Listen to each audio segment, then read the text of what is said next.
Welcome back to the Focus 15 for Faith and Business. I'm Erin Harrigan, the Hustle with Heart coach in partnership with C-Suite for Christ. And I pray that these little videos have been helping you just tune more into the Lord for your business, to learn how to redefine hustle and to walk out the assignment that He's given you.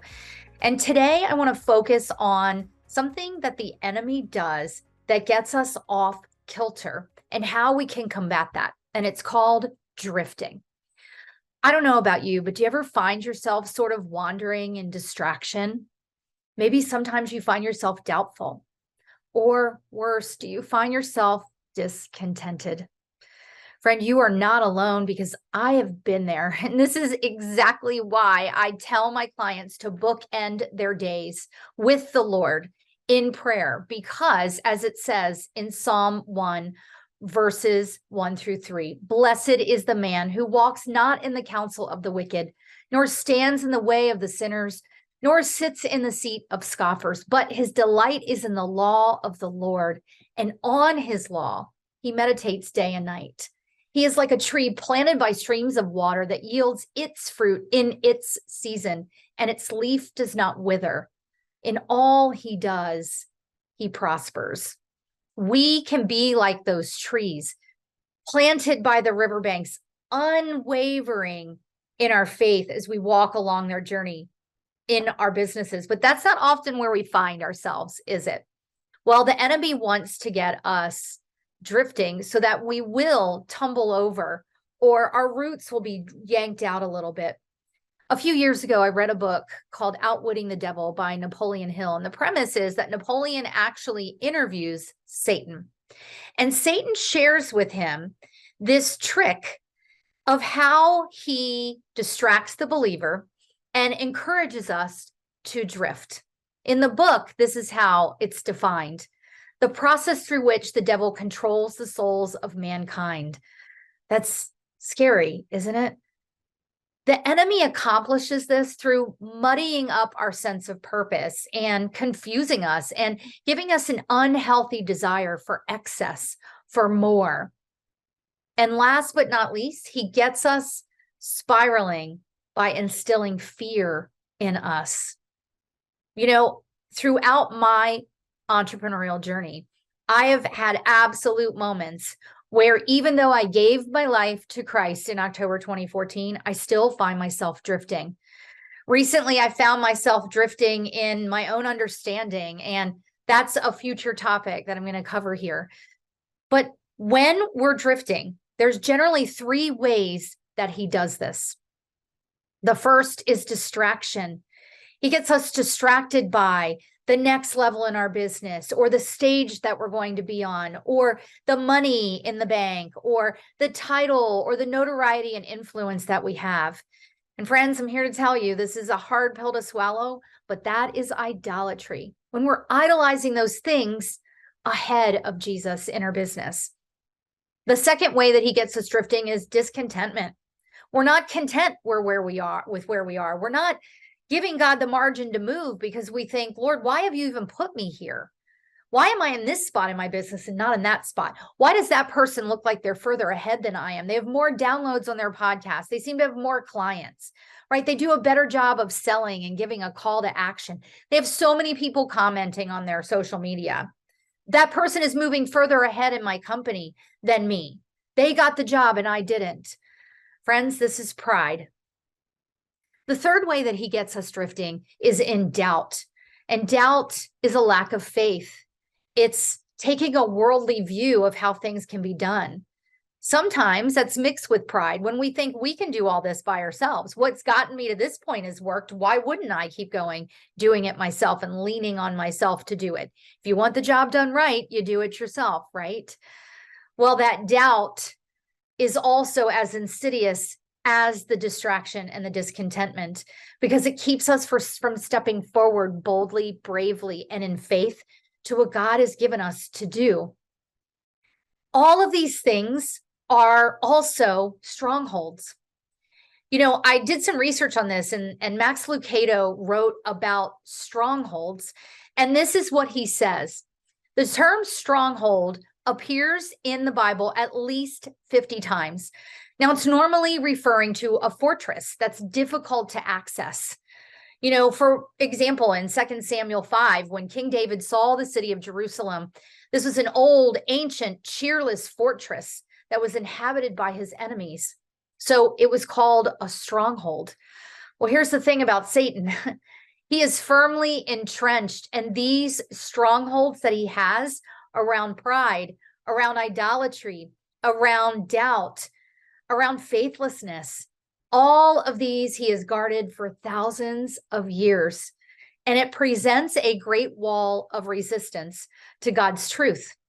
He has erected these strongholds so that we will be kept from the truth, and he will thwart God's plan for redemption. And these fortifications that we face, Paul interprets in 2 Corinthians 10:5 with this metaphor.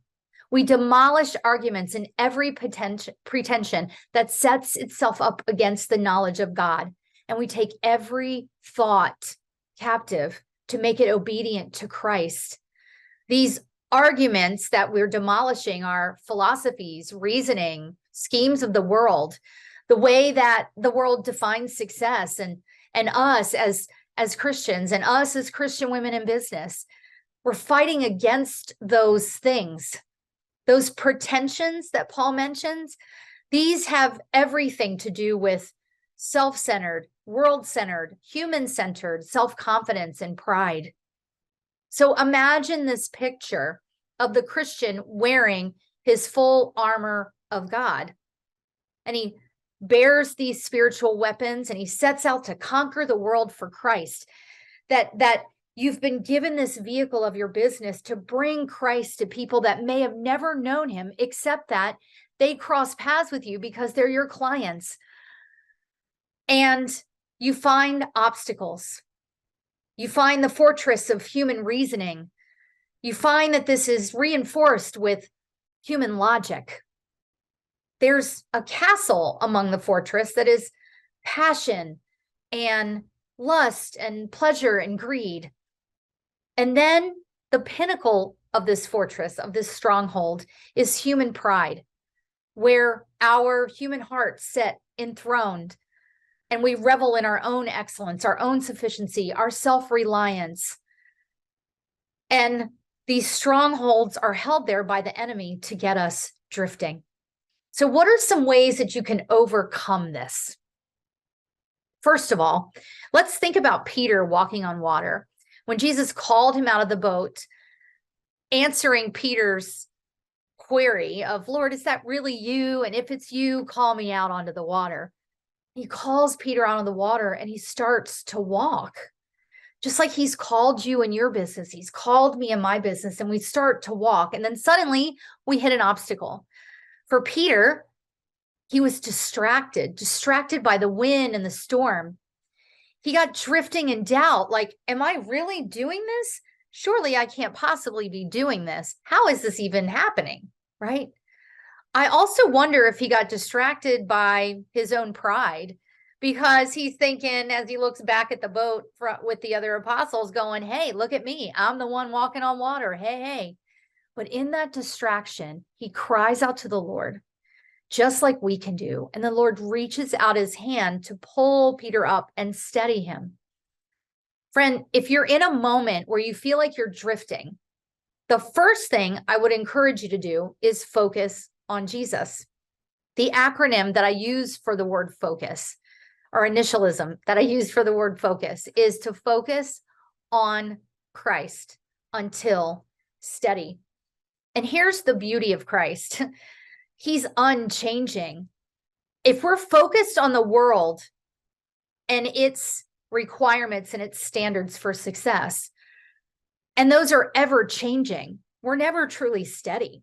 We're always on shifting sands. We've got to focus on Jesus. If we're anchoring our identity to the world's measurements of success instead of to He who created us, and those standards of identity are always changing, then what happens when we have a down month, or worse, a down year? What happens if you have to sell your business? What happens if your business has to go into bankruptcy. If you've tied your identity to it instead of focusing on Christ, then you start to question who you are and your worthiness because you're comparing that to how the world has defined success for you. See, the enemy wants us drifting in these things. He wants us constantly spiraling, because if we lose our focus on Jesus, then we can be tempted to do things that we wouldn't have done otherwise to keep our business going. I don't mean illegal things, but I mean things like overachievement. I mean things like becoming a workaholic. I mean things like taking on clients that aren't our ideal clients, or discounting our prices to draw more people in, even though they may not be the right people that we can serve. Early on in my business, I did a number of those things. I discounted my prices as a business coach, completely taking out of the picture the 30 years of corporate leadership and sales and project management that I had, and the 4 or the 8 years of entrepreneurship that I had. I discounted all of that because I was so desperate to get the business that I wanted to get. The enemy had a hold of me. There were times that I took on clients that really weren't the ideal clients. And therefore, it was a struggle for me. It was a struggle for them. There were times that the coaching that I put together was in a shorter period than I currently offer, because I thought, well, I can just get more people in if I do this in 3-month increments. But the transformation actually happens between 6 and 12 months. But again, I was drifting. I was looking around at what everyone else was doing. Even in my podcast, recently I reached episode 200 and 20,000 downloads, and just celebrated the 4th anniversary of launching my podcast this past February. But you know what? It's easy for me to look around at people who are far beyond 20,000 downloads in year 1. It's easy for me to look at other Christian coaches and podcasters and authors and think they're so much further ahead of me. But let me take you back to Psalm 1 as you start to drift. Remember that we are to meditate in his word, to meditate in his truth day and night. Because what happens? Then we are planted by a tree, as a tree by the riverbank, and our leaves do not wither. And you know what else happens?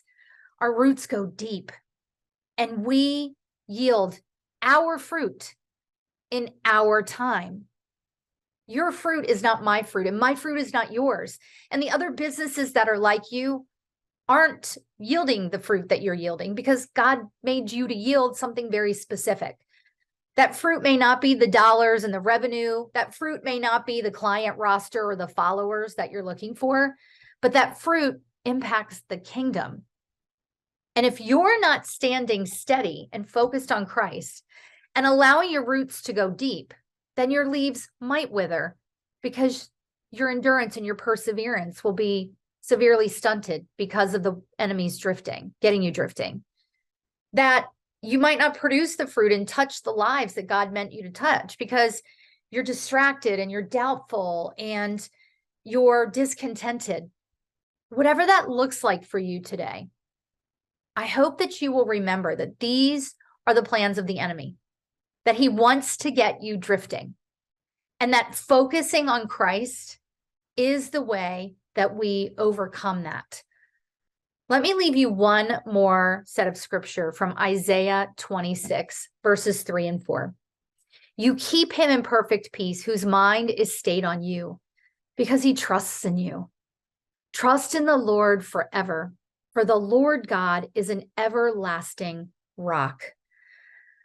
I don't know what you're facing today, but I hope that this has given you the space to breathe and step back and look with fresh eyes at where you are and understand and be aware of how you might be drifting. And then go to the Lord. He keeps you in perfect peace because your mind is stayed on him. Focus on Christ until steady. If there's any way that I can serve you in this, I would love to do that. The ways to contact me are listed in this post. But friends, the enemy is coming for you. But It's okay, because we know that. We're no stranger to that challenge. And Jesus has already claimed victory for you. You are perfectly prepared and positioned to do the work that God has given you to do in the marketplace. Because remember, He may have made you ambitious, but He did not make you to work the world's way. Until next time, I pray for and encourage you to tune out the world, tune into God's truth, and turn up focus as you walk out this thriving kingdom business. I'll see you next time.